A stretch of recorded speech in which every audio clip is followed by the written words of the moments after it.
The Grand Metropolitan Hotel sparkled like a jewel in the heart of the city.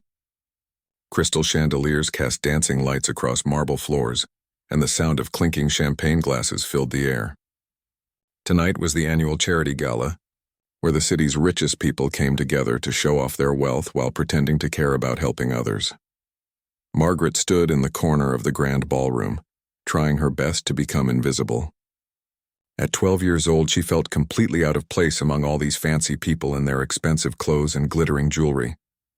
Her own dress was a hand-me-down from the donation box at St. Catherine's Orphanage, cleaned and pressed by Sister Mary for this special night. The fabric was soft blue, but it hung a little loose on her small frame. She watched as Mrs. Henderson, the orphanage director, moved through the crowd with a nervous smile. Mrs. Henderson was trying so hard to impress these wealthy people, hoping they would donate money to keep the orphanage running. The old building needed repairs, they were short on food, and winter was coming. Margaret knew how worried Mrs. Henderson was, even though she tried to hide it from the children. "Stay close, children," Mrs. Henderson had whispered earlier.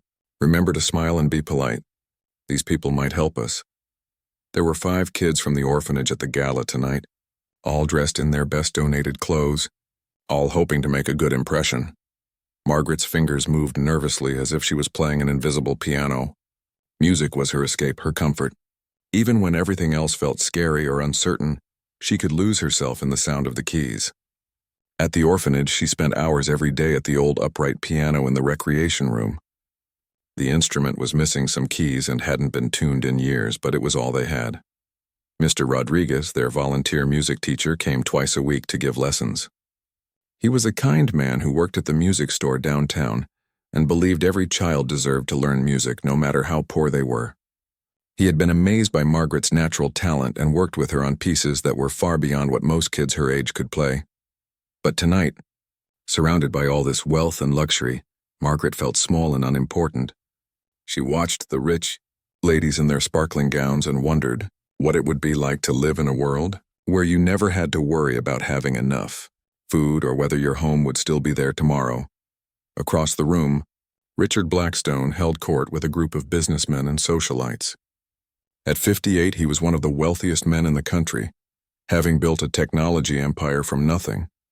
He was tall and intimidating, with sharp eyes that seemed to see through people. His black suit was perfectly tailored, and his silver hair was combed back in a way that made him look even more powerful. Richard was known throughout the city for 2 things: his brilliant business mind and his cruel sense of humor. He had a way of making jokes that cut deep, often at the expense of people who couldn't fight back. Tonight, he was entertaining his friends with stories about his latest business deals and making comments about the other guests that made everyone laugh, even though they weren't very nice. "Look at this crowd," he said, gesturing around the room with his crystal glass of expensive whiskey. "Everyone pretending they care about charity when they're really just here to see and be seen." His friends chuckled, though some looked a bit uncomfortable. Richard had a way of saying things that everyone thought, but were too polite to say out loud. Mrs. Henderson approached their group with a bright, hopeful smile. Margaret watched from across the room as the orphanage director tried to get Richard's attention. She had heard the other adults talking about him, how he had more money than he could ever spend, how one donation from him could save the orphanage. "Mr. Blackstone," Mrs. Henderson said, her voice a little too loud and cheerful, "I'm so glad you could make it tonight. I wanted to tell you about the wonderful work we're doing at St. Catherine's Orphanage. We have some truly special children there." Richard turned to look at her with the kind of expression someone might make when they stepped in something unpleasant. "Oh yes, the orphanage," he said in a bored tone. "Tell me, what exactly are you teaching these children? How to ask for handouts?" Mrs. Henderson's smile faltered for just a moment, but she pressed on. "Actually, we have a wonderful music program. One of our girls, Margaret, has been taking piano lessons. She's incredibly talented for someone her age."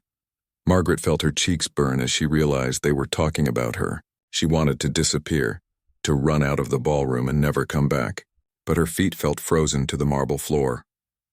Richard laughed, a sound that wasn't warm or friendly. "Piano lessons at an orphanage? What a complete waste of money and time. I'm sure she can barely play Mary Had a Little Lamb without making mistakes." The people around him started to laugh too, and Margaret felt her heart sink. She had spent years working on her music, practicing until her fingers ached, dreaming of someday playing for people who would appreciate it. But here was one of the most powerful men in the city, telling everyone that her dreams were worthless. These children need to learn practical skills, Richard continued, warming up to his topic. Things like cleaning and basic math. Music is for people who can afford such luxuries. Poor kids should focus on learning how to work, not chasing impossible dreams. Mrs. Henderson's face was turning red, but she was desperate. Mr. Blackstone, if you could just hear her play, I think you'd be surprised. Margaret has real talent. She's been working on some very advanced pieces.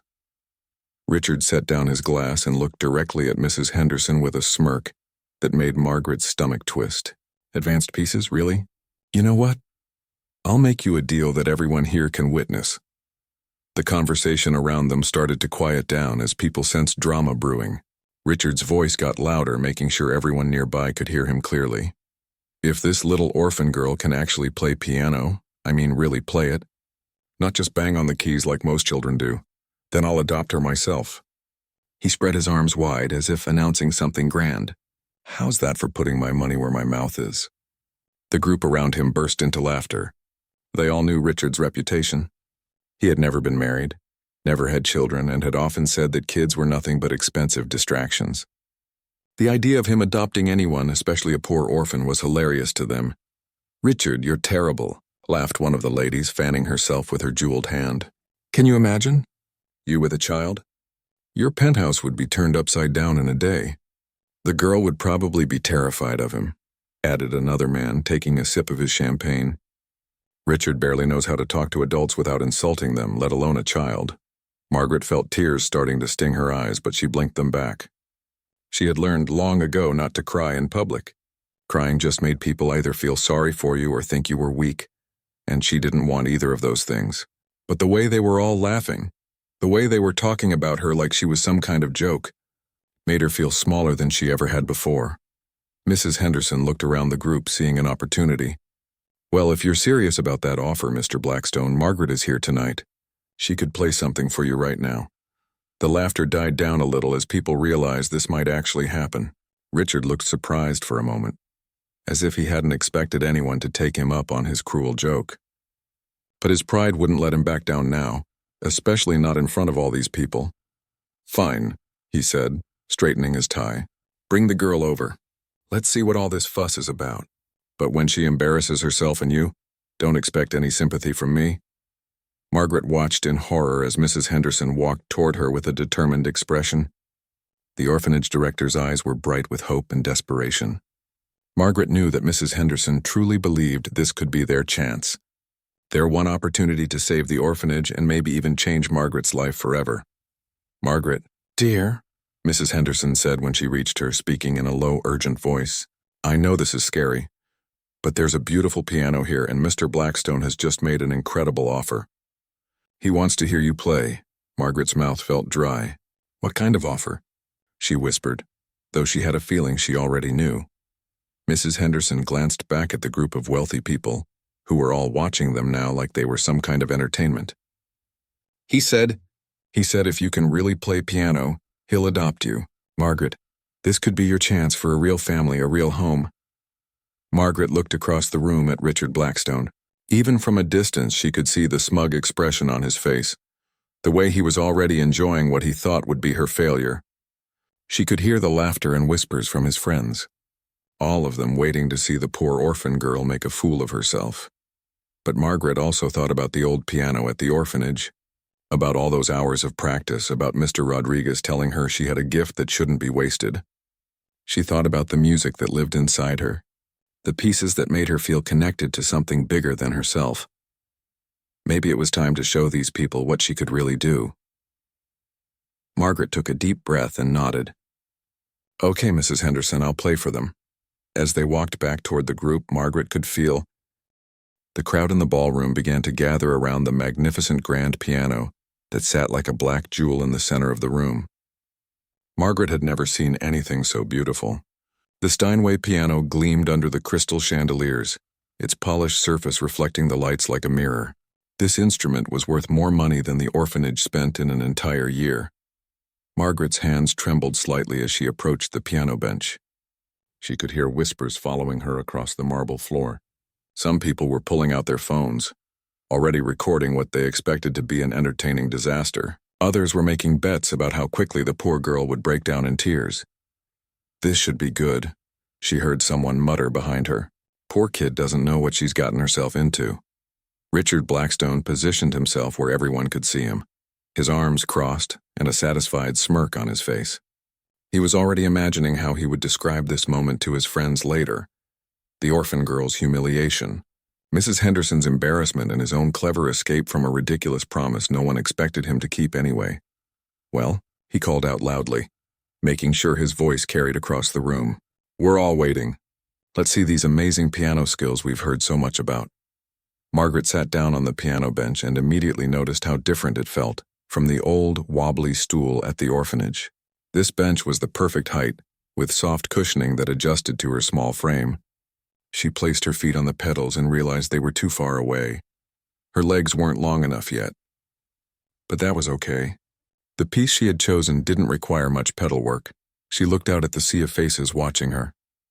Some looked curious, some looked amused, and some looked like they felt sorry for her. Mrs. Henderson stood near the front, her hands clasped together so tightly her knuckles were white. The other children from the orphanage had moved closer too, their eyes wide with worry and hope. Margaret closed her eyes for a moment and thought about Mr. Rodriguez and all their lessons together. She remembered the first time he had played this piece for her, how the music had made her cry because it was so beautiful and so sad at the same time. It told a story without words about loss and hope and finding beauty even in dark times. "I'm going to play Chopin's Ballade No. 1 in G minor," she announced, her voice small but clear. A few people in the crowd exchanged glances. Some of them knew enough about classical music to recognize that this was not a simple piece.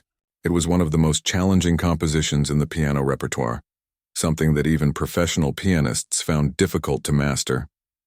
Richard's smirk wavered for just a second. "Chopin?" he said, trying to keep his tone mocking. "Isn't that a bit ambitious for someone your age?" Margaret didn't answer. She placed her hands on the keys, feeling the smooth ivory beneath her fingers. The piano was perfectly tuned, unlike the old instrument at the orphanage. Every note would ring out clear and true. She took a deep breath and began to play. The first notes of the ballade drifted across the ballroom like magic. They were soft and gentle, almost like a lullaby, but there was something haunting about them too. The melody seemed to whisper secrets, telling a story that everyone could feel but no one could quite put into words. The room began to quiet down. Conversation stopped mid-sentence as people turned to really listen for the first time. This wasn't what they had expected at all. The music was beautiful, professional, the kind of playing you might hear at a concert hall. Margaret's fingers moved across the keys with confidence and grace. Her small hands somehow managed to reach all the right notes, stretching and dancing in ways that seemed impossible for someone her size. But it wasn't just technical skill that impressed the audience. It was the emotion she brought to every phrase. Richard's smirk was completely gone now. He leaned forward slightly, his eyes fixed on Margaret's hands. He had attended countless concerts and recitals over the years, had heard famous pianists perform on stages around the world. This child was playing at that level. As the piece continued, it began to build in intensity. The gentle melody grew stronger and more complex, with both hands working together to create layers of sound that filled every corner of the grand ballroom. Margaret's whole body moved with the music, swaying slightly as she followed the emotional flow of the composition. The technical challenges of the piece were enormous. There were rapid runs of notes that required perfect finger coordination, dramatic jumps across the keyboard, and intricate passages where both hands played completely different rhythms at the same time. Margaret handled all of it with the skill of someone who had been studying piano for years, but what truly amazed the audience was the story she was telling through the music. When the ballade reached its most sorrowful sections, you could feel the sadness in the room. When it soared into moments of hope and triumph, people found themselves holding their breath. This wasn't just a child playing notes on a piano. This was an artist sharing her soul with everyone present. Mrs. Henderson had tears streaming down her face. She had always known Margaret was special, but hearing her play in this setting on this magnificent instrument was like seeing her truly shine for the first time. The other children from the orphanage were staring in amazement, proud of their friend but also a little shocked at how incredible she sounded. Throughout the ballroom, phones that had been raised to record an expected failure were now capturing something completely different. The people who had been laughing and making jokes were silent, drawn into the spell of Margaret's performance. The piece moved into its most technically demanding section, where the music seemed to dance and spin with impossible complexity. Margaret's hands flew across the keys, but every note was precise and clear. She wasn't just playing the right notes, she was making the piano sing. Richard found himself thinking about his own childhood, about his mother who had played piano before she died when he was young. He remembered sitting next to her on the piano bench, listening to her play this same piece.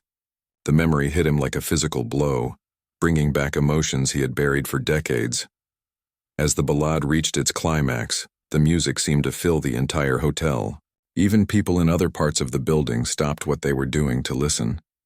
The melody soared and crashed like ocean waves, powerful and beautiful and somehow heartbreaking at the same time. Margaret poured everything she had into these final moments. All the loneliness she had felt at the orphanage, all the dreams she carried about having a real family someday, all the hours she had spent practicing while other kids played, everything went into the music. She wasn't performing for the crowd anymore. She was playing for herself, for the music, for the pure joy of making something beautiful. The final notes of the ballad rang out across the ballroom, and then faded into perfect silence. For a moment, no one moved. No one spoke. The silence stretched on as everyone tried to process what they had just witnessed. Then the applause began. It started with one person clapping, then another. Then suddenly the entire ballroom erupted in thunderous applause. People were on their feet, some wiping away tears, others shaking their heads in amazement. The sound was deafening, but Margaret barely heard it. She sat on the piano bench, her hand still resting on the keys, feeling like she had just woken up from a beautiful dream. The performance had taken everything out of her, but she also felt more alive than she ever had before. "Extraordinary," called out a woman in the crowd. "Absolutely extraordinary. I've never heard anything like it," said another voice. "She's just a child. How is that possible?" Margaret stood up from the piano bench and gave a small curtsy, just like Mr. Rodriguez had taught her. She looked out at all the faces staring at her with wonder and respect instead of pity or amusement. For the first time in her life, she felt like she truly belonged somewhere. But then her eyes found Richard Blackstone in the crowd, and her heart skipped a beat. The powerful businessman was staring at her with an expression she couldn't read. His face had gone completely pale, and his hands were clenched at his sides. The crowd was still applauding and cheering, but Margaret only cared about one thing now. She had kept her part of the bargain. She had really played piano, better than anyone had expected. Now it was time to see if Richard Blackstone was a man of his word. Mrs. Henderson rushed over to Margaret and pulled her into a tight hug. "Oh, my dear, that was incredible. I had no idea. I mean, I knew you were talented, but that was—" She couldn't finish the sentence. She was crying too hard. The other orphans surrounded Margaret, all talking at once, their faces bright with excitement and pride. But Margaret's attention was still focused on Richard Blackstone, who was standing frozen in the middle of the crowd, looking like a man who had just seen a ghost. Someone in the crowd called out, "Well, Mr. Blackstone, looks like you've got yourself a daughter." The comment sent a ripple of nervous laughter through the ballroom. Everyone remembered his promise now, and they were all watching to see what the famous billionaire would do next. Richard Blackstone had built his fortune by being smart, ruthless, and always staying one step ahead of everyone else.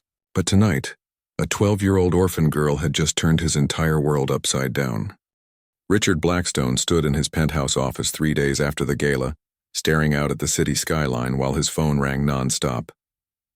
He had made the mistake of not answering it for the first day, and now there were over 200 missed calls and countless messages from reporters, lawyers, business associates, and random strangers. The video of Margaret's performance had gone viral faster than any news story he had ever seen. Within hours of the gala ending, clips of her playing were all over social media. But it wasn't just the beautiful music that people were sharing. It was his promise. Someone had recorded the entire conversation. including his cruel comments and his declaration that he would adopt her if she could really play piano. The hashtags were everywhere. Piano promise. Adoption challenge. Rich man kept his word, and dozens of others. The story had been picked up by every major news outlet in the country, and somehow it had turned into much more than just a viral video. People were treating it like a test of whether wealthy people actually care about helping others, or if they just make empty promises for show. His assistant knocked on the door and peeked in nervously. "Mr. Blackstone, I have the morning news summary you requested, and, well, you're not going to like it." Richard rubbed his temples, feeling a headache building. "Just tell me how bad it is, Jennifer." The story is on the front page of 6 major newspapers. 3 different TV shows did segments about it last night. The video has been viewed over 10 million times, and, sir, there's a protest outside the building. A protest? Richard walked to his window and looked down at the street 40 floors below. Sure enough, there was a crowd of people holding signs. Even from this distance, he could make out words like, "Keep your promise," and "Margaret deserves better." Jennifer handed him a tablet with news articles pulled up. "There's more, sir. Someone started a petition online demanding that you follow through with the adoption. It has over 500,000 signatures already." Richard scrolled through the headlines with growing horror. "Billionaire's cruel joke backfires when orphan shows amazing talent. Will Richard Blackstone keep his promise to adopt piano prodigy?" The performance that could change everything. But it was the opinion pieces that really got to him. Writer after writer was using his situation to talk about larger issues. How the wealthy treat the poor, whether successful people have responsibilities to help others, and what it means to be a person of your word in modern society. "Mr. Blackstone," Jennifer's voice was cautious. "Your lawyers are here." They said it was urgent. Richard's legal team entered the office looking more serious than he had ever seen them. David Chen, his lead attorney, was carrying a thick folder and wore the expression of someone delivering very bad news. "Richard, we need to talk," David said, settling into a chair across from Richard's desk. "This situation is more complicated than you might think." "How complicated can it be?" Richard asked, though he had a feeling he didn't want to know the answer. "I made a stupid comment at a party. Surely I can just pay some money to the orphanage and this all goes away." David shook his head. "It's not that simple. First, there's the legal issue. Your statement was made publicly, in front of witnesses, and was recorded. In some courts, that could be considered a binding promise, especially since it involves a child's welfare." Richard felt his stomach drop. "You're saying they could sue me for not adopting her?" "Possibly, but that's actually the least of your problems." David opened his folder and pulled out several documents. "Your company's stock price dropped 3% yesterday because of this story. Your board of directors is asking questions. 3 major clients have called asking if they should be concerned about your reliability and character." Jennifer was taking notes furiously as David continued. "And then there's the public relations nightmare. Every charity you've ever been associated with is getting calls from reporters asking about your commitment to helping children. The technology conference where you're supposed to give the keynote speech next month is reconsidering your invitation." Richard sank into his chair. His entire life was built on his reputation as someone who was smart, successful, and always in control. The idea that a 12-year-old girl and a carelessly spoken promise could threaten all of that was almost unbelievable. "What are my options?" he asked quietly. David exchanged glances with the other lawyers. "Well, you could try to fight it legally, claim it was clearly a joke that no reasonable person would take seriously, but that would mean a very public court battle where you'd have to argue that promising to help an orphaned child was just entertainment for you." "That sounds like a public relations disaster," Richard muttered. "Exactly. Your other option is to try to make this go away quietly. Pay the orphanage a large donation, set up a college fund for Margaret, maybe sponsor her music education. But even that might not be enough now that the story has gotten so big." Richard's phone buzzed with another call. The caller ID showed it was his mother's best friend, Helen, who was probably the only person left from his childhood who still talked to him regularly. He decided to answer it. "Hello, Helen." "Richard Blackstone, what on earth are you thinking?" Helen's voice was sharp with disapproval. "I just watched that video of that poor little girl playing piano, and I heard what you said to her. Your mother would be ashamed of you." The mention of his mother hit Richard like a physical blow. He had been trying not to think about her since the night of the gala, but Helen's words brought all the memories flooding back. Helen, don't you dare make excuses to me, young man. I knew you when you were just a scared little boy whose mother had died, and I remember how much music meant to both of you. That little girl plays piano the way your mother did with her whole heart, and you tried to humiliate her for it. Richard closed his eyes. His mother had been a pianist too, a talented woman who had filled their small apartment with music until cancer took her away when he was 15. She had always told him that music was one of the few things in the world that was purely good, that could bring people together and heal broken hearts. I know what you're thinking, Helen continued. You're trying to figure out how to get out of this without it costing you too much money or embarrassment. But let me ask you something. When was the last time you did something just because it was the right thing to do? After Helen hung up, Richard sat in silence for a long time. His lawyers were waiting for instructions. Jennifer was holding a stack of interview requests from reporters, and outside his window, the crowd of protesters was growing larger, but all he could think about was Margaret's performance at the gala. He had been so focused on his own embarrassment and the legal complications that he hadn't really thought about the music itself. The little girl had played with a skill and emotion that rivaled professional musicians twice her age. Where had that talent come from? How had a child in an underfunded orphanage learned to play like that? Jennifer, he said suddenly, I want you to find out everything you can about Margaret. Her background, her family, how she learned to play piano, everything. Jennifer looked surprised but nodded and left the room. David and the other lawyers waited for more instructions. What about the media requests? David asked. We need to give them some kind of statement. Richard was quiet for another moment, thinking. Set up a meeting with Mrs. Henderson from the orphanage. I want to talk to her about Margaret's situation, but do it quietly. No reporters, no cameras. Sir, are you considering actually going through with the adoption? David asked carefully. Richard looked back out the window at the crowd below. Among all the protest signs, he could see some that had pictures of Margaret at the piano.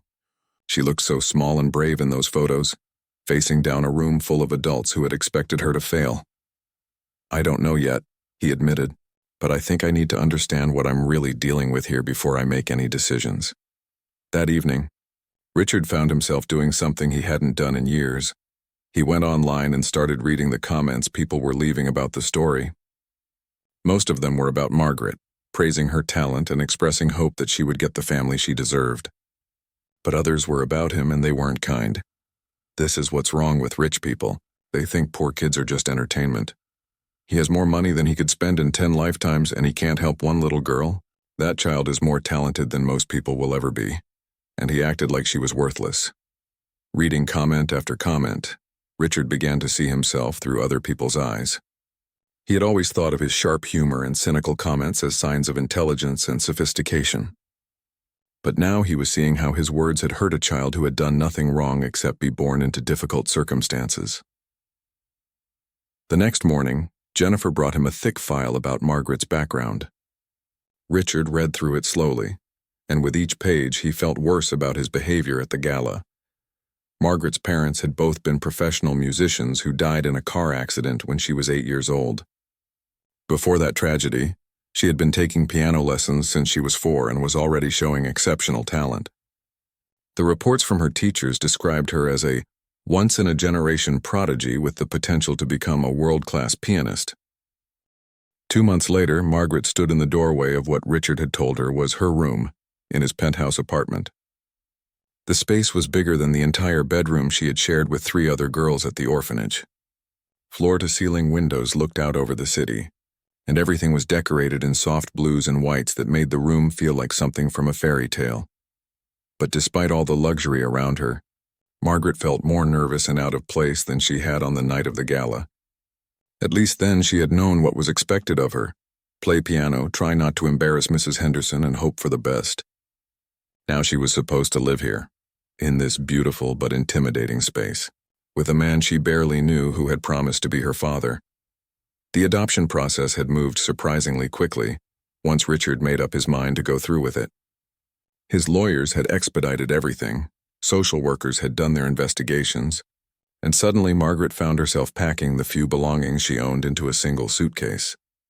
Mrs. Henderson had cried when she said goodbye. telling Margaret how proud she was and how much she would miss her. Richard appeared in the doorway behind her, carrying another box of things he had bought for her: new clothes, books, art supplies.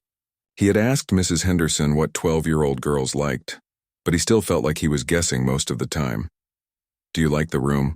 he asked, setting the box down carefully. "We can change anything you want. The colors, the furniture, whatever would make you more comfortable." Margaret nodded politely. "It's very nice. Thank you." Her voice was quiet and formal, the way she had learned to speak to adults who might disapprove of her if she said the wrong thing. Richard felt a familiar frustration building. Every conversation they had been like this for the past 2 weeks since she moved in. Margaret was perfectly polite, always said please and thank you, and never asked for anything. But she also felt like a guest in his home rather than a daughter, and he had no idea how to change that. The truth was, Richard was terrified. He had spent his entire adult life in control of every situation, but parenting was completely different from running a business. He couldn't schedule a meeting with Margaret to discuss quarterly goals, and he couldn't solve her problems by throwing money at them.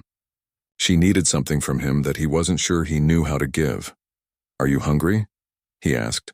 Mrs. Patterson left dinner in the kitchen before she went home.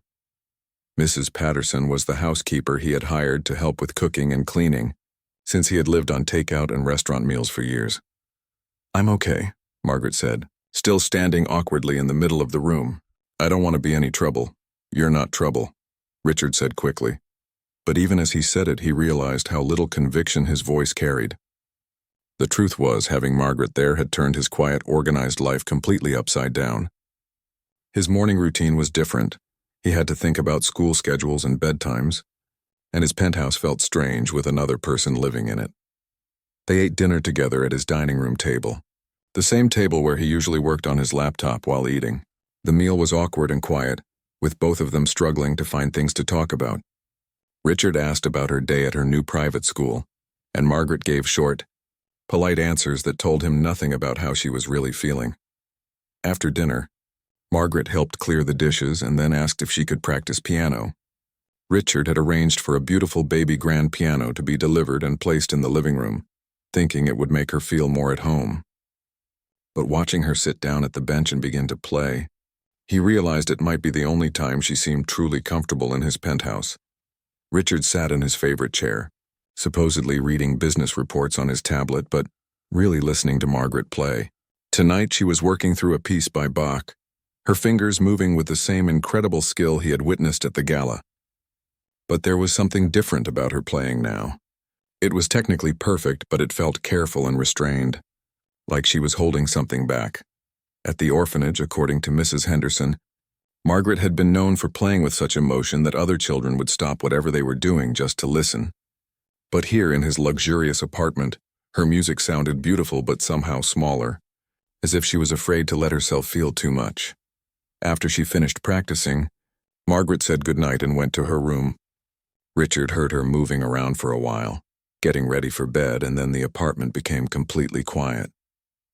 He tried to go back to his work, but he found himself walking past her closed door several times, wondering if she was okay in there. This had become their routine over the past 2 weeks. Polite meals, careful conversations, Margaret practicing piano while Richard pretended to work, and then long evenings where they were both in the same apartment but felt completely alone. Richard knew something needed to change, but he didn't know what.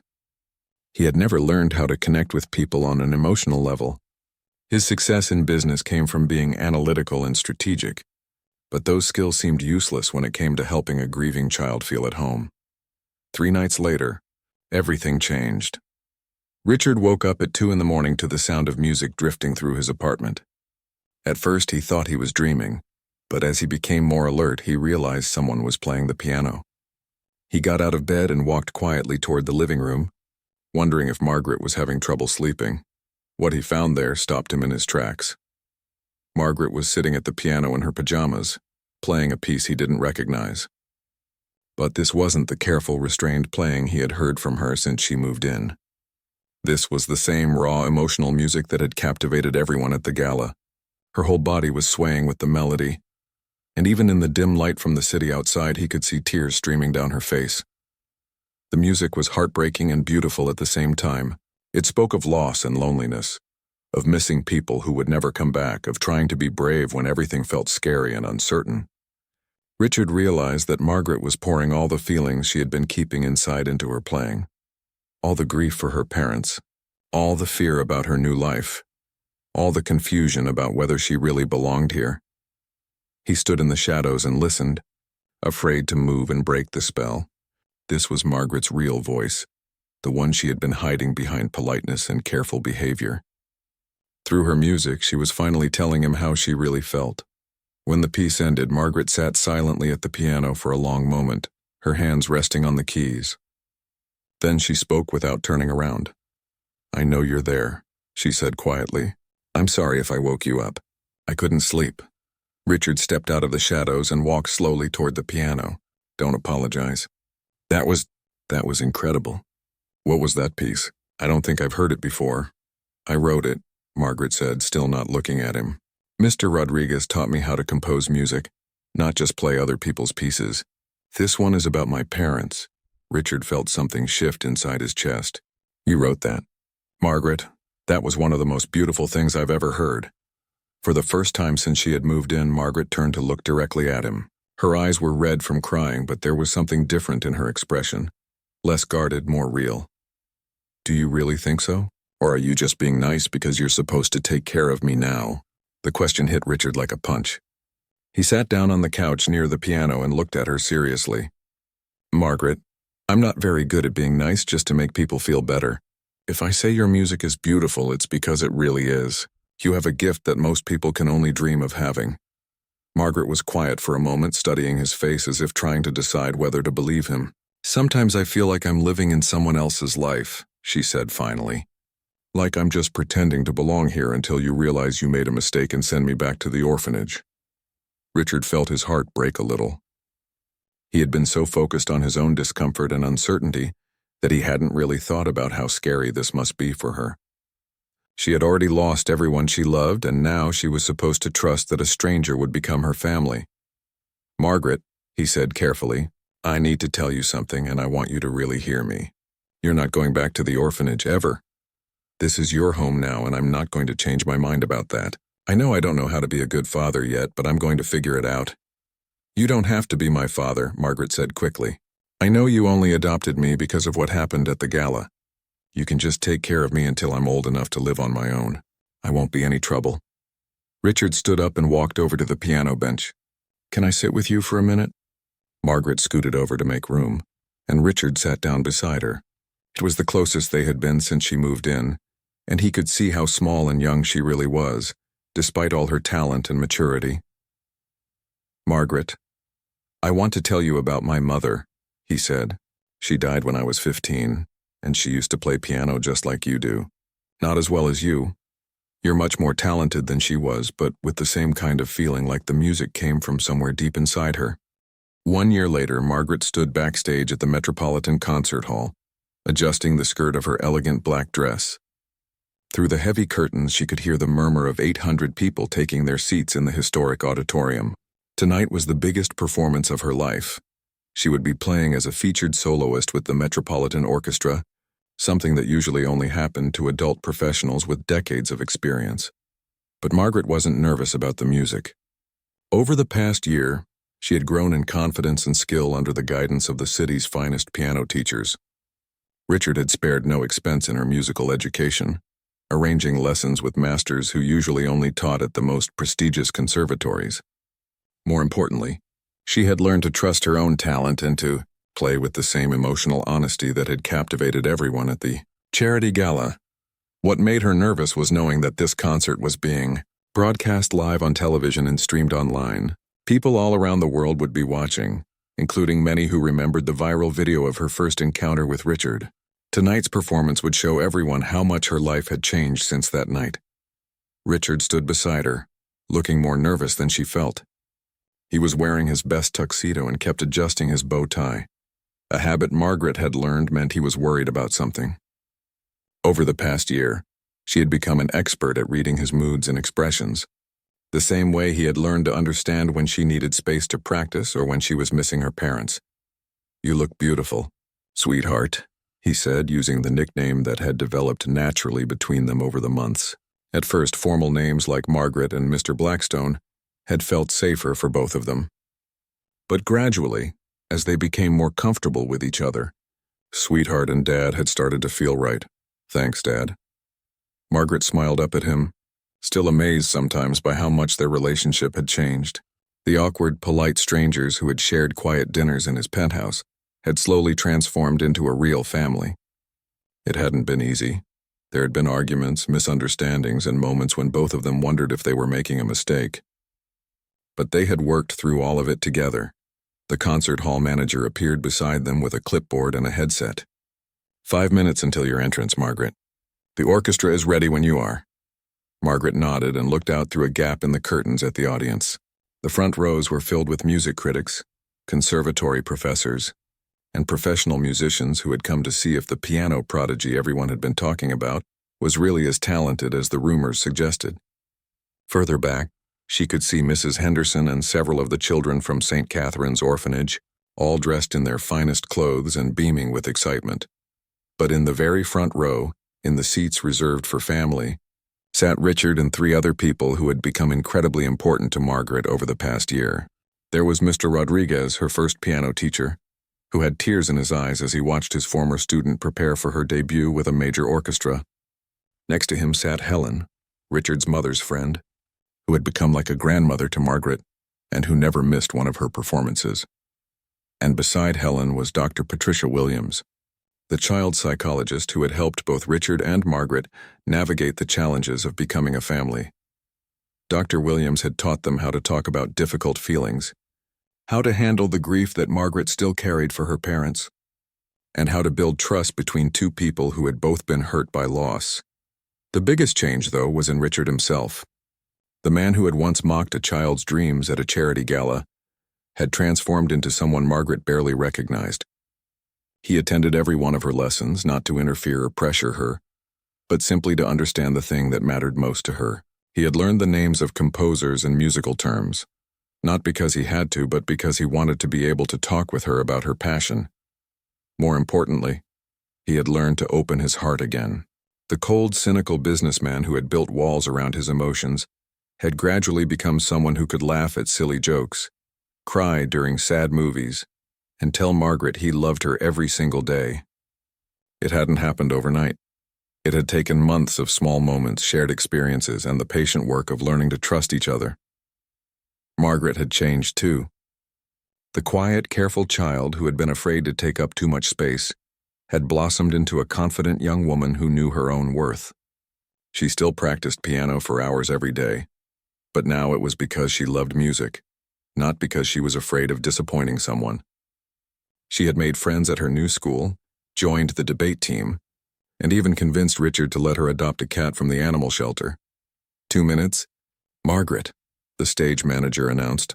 Richard knelt down so he was at eye level with her, something he had started doing when he realized that their height difference made conversations feel less personal. It was one of the hundreds of small things he had learned about being a father over the past year.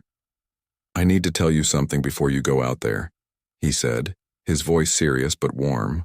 "A year ago I thought success meant having more money than other people and being smarter than everyone in the room. I thought caring about others was a weakness and that the only thing that mattered was being in control." Margaret listened carefully, knowing that Richard didn't often talk about his feelings so directly. "But watching you this year, seeing how brave and talented and kind you are, has taught me what real success looks like. It's not about what you have.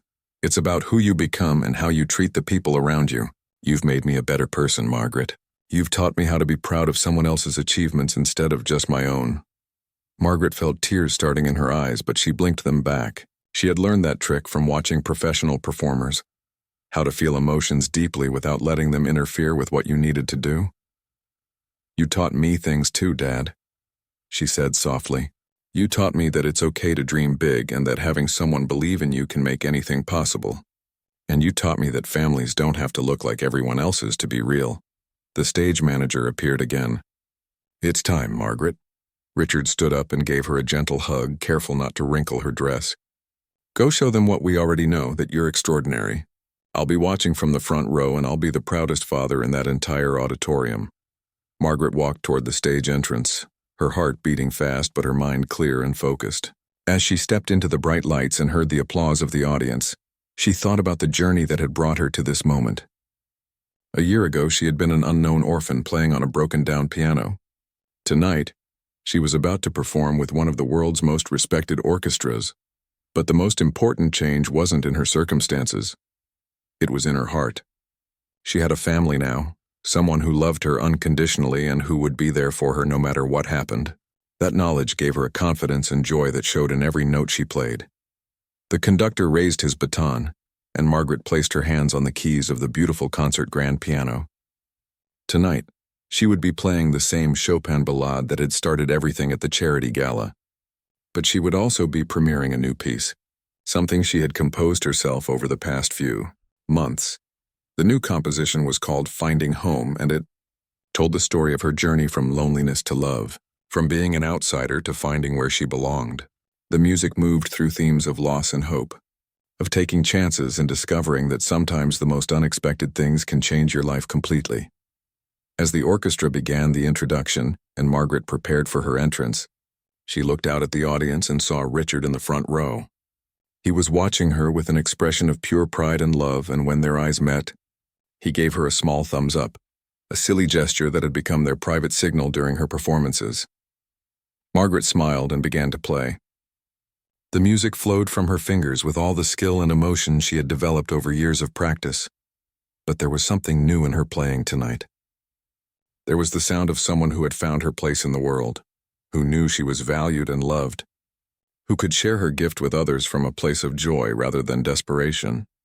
As the piece built to its climax, Margaret felt the same magic she had experienced at the charity gala, the sense that music could connect hearts across any distance, that beauty could triumph over cruelty, and that sometimes the most broken things could be made whole again. When the final notes faded and the audience erupted in a standing ovation, Margaret stood and took her bow. The applause seemed to go on forever, but all she could focus on was Richard, who was clapping harder than anyone else and wiping tears from his eyes. After the concert, as they stood together at the reception surrounded by admirers and well-wishers, Richard pulled Margaret aside for a quiet moment. "I have something for you," he said, reaching into his jacket pocket.